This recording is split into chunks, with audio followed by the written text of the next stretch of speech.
Okay, guys, so the season 40 premiere was last night. So, what did I think about it? I really enjoyed it. I really enjoyed both hours, and I think one of the things is I was surprised. On paper, and clearly, only on paper, but I think that someone, a Rob, a Boston Rob, or a Sandra, or a Tony, or, would go home. Be one of the first people to go home. And both of them had chances to go home. All of them had chances to go home. And so, I was shocked. So they all dodged a bullet, and I think it's interesting.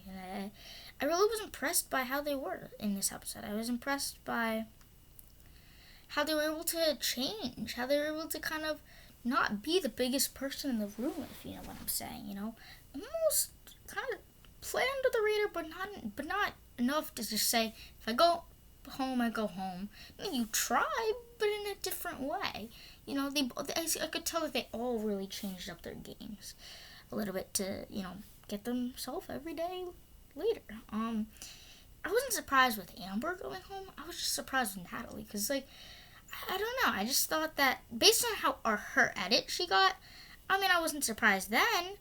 But initially, I was just out of all the people that go home, it was kind of interesting that it was her. But that's what I kind of enjoyed. That's what I kind of wanted, was something out of the ordinary, something exciting. And that was exciting because I had no idea that that would happen. And especially going into the tribal council, you kind of had the idea that maybe it was Natalie, but also maybe it was Denise or Adam or Jeremy. So you kind of, everything was left in the air. Again, there was a lot of twists, obviously. I was shocked that they, revealed Edge of Extinction at the very beginning. Obviously, fire tokens. I thought I liked fire tokens. I think Edge of Extinction will be. I feel like it'll be a lot better because I think this time around it's more involved. I feel like because last time it was just it's you only have you just the contestants live on an island, and it only really matters for the big challenge at the end. But this time it matters in fire tokens and currency and the idea that these people on Edge of Extinction have a bigger effect on the game than they did last time Edge of Extinction was on. And who doesn't want to see your favorite survivors who will get voted out early or voted out in general?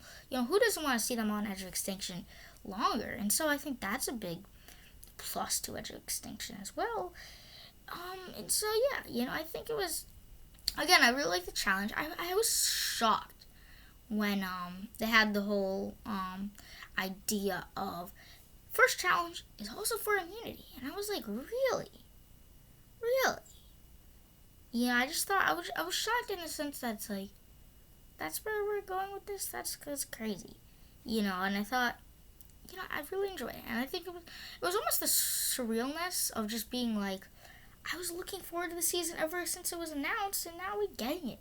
And seeing these people on screen that you watched dominate one season kind of put into a corner the next. It was crazy to see Kim Spradling kind of being failing on the bottom, and kind of it's we never saw that in her season. And so I think that's kind of another interesting factor.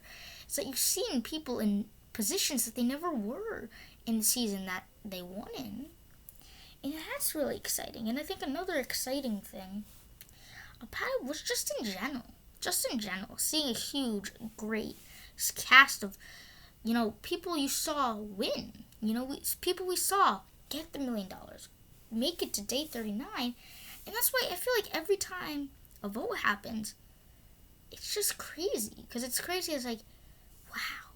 I couldn't imagine ever seeing this person get voted out or this person getting voted out. And they just did. And so it's always going to be interesting because someone you are rooting for, because I'm rooting for all these people. These are all winners. These are all people I watch dominate their season. And they're all getting voted out. And so it's every episode will be exciting because every episode, a big name in the Survivor world is going to go to not home, but to the Edge of Extinction, where they will still have an effect on the game. So it's just as much of a punch to just see wow, that person's gone. But are they really?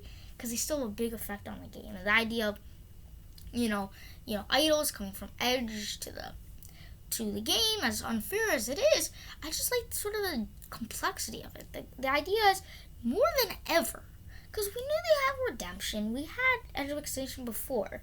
But like redemption, okay, duels, you win your way back in the game. Edge of Extinction, you just go on Edge of Extinction and you win yourself back in the game. More than ever does it really matter who you're voting out. Because before it was just like, okay, vote out. Even when the jury happened, nobody cared. It was like, okay, we'll plead our case another time. But they didn't really pay attention to that. But more than ever, okay, if I vote that person out, if they have an advantage, will they give it to me? Their fire token, will they give it to me? So almost you want to make allies with the people you're enemies with. So more than ever, do you want to get in with the people you want to vote out? You know, it's almost like the idea of what Sarah tried to do on Sierra. You know, be friends with Sierra, then vote her out. Giving Sarah her legacy advantage. That'll be the similar instinct and idea. And so I feel like another thing is, but at the same time, the idea of that could also put a target in your back. So like Jeremy, who had the fire token, I feel like it was probably pretty obvious that Natalie would give it to Jeremy. So in a way, that almost puts a target on Jeremy's back. And I think more than ever is it interesting to kind of be like, now these threat levels, while idols are still in play and all that stuff are in play, it's also a huge risk when you think of this person could be a fire token. Maybe you want to vote out someone who has a fire token as opposed to an idol, because ultimately fire tokens are currency. Currency runs through Edge. You could have connection to the Edge with the fire tokens. You could get advantages and maybe idols and all that stuff. And so it's like, it kind of more than ever starts to realize, you know, more of an effect, not just the effect of who's going to be a threat in the game or who's going to threaten your game outside in the Edge. And so I think those complexities were really exciting to just get kind of a nice tease of in this episode. So obviously Amber going out, I wasn't surprised with that. Again, I don't think she's the biggest threat, even on the tribe. But I just think the big threat level of Rob kind of influences the threat level of Amber, and so they're just like, okay, let's just get her out. You know, and she was almost like an easy vote with a big threat level, and so I guess that's why she's out. And then pregame alliances were huge. You know, because obviously on any returning season, there's pregame alliances. On any returning season. You know, you have people who met outside the game. That's no given. But when you have winners, when you have people who have made friendships over years, because we're talking some people who haven't played in like 20 years, or 15 years, or 10 years, or so. And in that time, a lot of players have played together.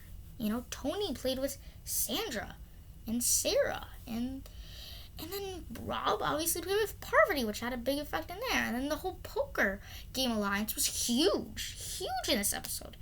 You know, the Kim getting a lot of votes. And then Amber was kind of influenced in the poker game alliance because Rob was in the poker game alliance. And Jeremy and Tyson. But I think it was either Wendell? Yeah, it was Wendell who brought up the idea, in the true idea. And this is a really good point to bring up. And that's, you're playing for $2 million. $2 million, you know, on an all-winner season. The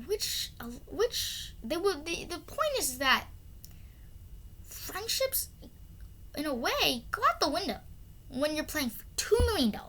Winners at war. All winners. You know, are they really going to be like, I'm going to save, you know, would Tyson really save Kim Spradlin just because they had this poker game with each other? Or would he take the chance to take out number one, a big threat, and put himself in a better position than he would if he tried to stick with Kim? And same thing with voting out Amber and all that stuff. And so it's like, I think those bigger relationships are relationships in the game, you know, the Natalie and Jeremy relationship, you know, the Sarah, and Tony relationship, you know, they're ultimately is just because they played a poker game outside the game, it's the relationships in the game that were the most threatening. And that I think really was probably the biggest reason why Natalie had to go, was because they realized, these two people are closer than it seems. And I think, I think that's very true. And I think that's a huge reason, is that, and that's a huge reason for getting rid of Amber. And I think maybe there's a reason to keep around Rob, is that maybe Rob will be loyal. I think that's another thing, is that I think Rob could be more loyal, this time around. I think he was loyal last time, but loyal to his advantage, not loyal to another person's advantage. And maybe people will start realizing he no longer has Amber in his arsenal. Maybe he'll start feeling desperate. And if Rob tries to feel desperate, maybe people will be like, okay, we'll go with that route. So that'll be interesting to see. So I really enjoyed the premiere. I'm so excited for this season. It's going to be epic. Stay tuned for more videos coming right at you.